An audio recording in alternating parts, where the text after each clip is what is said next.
ভেন্ডি ভাজা বানাবো পেঁয়াজ দিয়ে। কড়াইটা চাপিয়ে দিয়েছি। এদিকে ভেন্ডি, কাঁচা লঙ্কা আর পেঁয়াজ ধুয়ে রেডি করে নিয়েছি। এবার কড়াইটা গরম হয়ে গেছে, কড়াইয়ে সর্ষের তেল দিয়ে দেবো।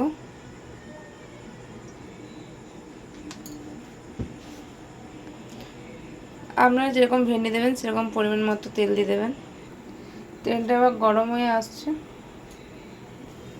কড়াইটা শুকনো লঙ্কা দিয়ে দিলাম। এবার ধুয়ে রাখা ভেন্ডিটা দিয়ে দেবো।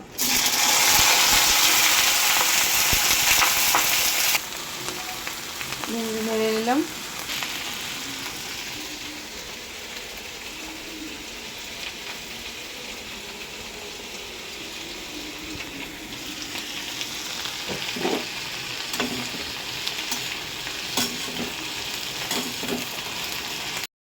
এবার ভাজা হয়ে আসছে।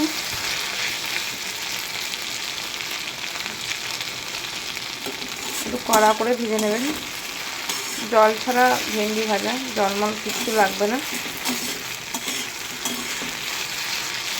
এত সুন্দর খেতে হবে না, দারুণ সুন্দর, একবার ট্রাই করে দেখবেন।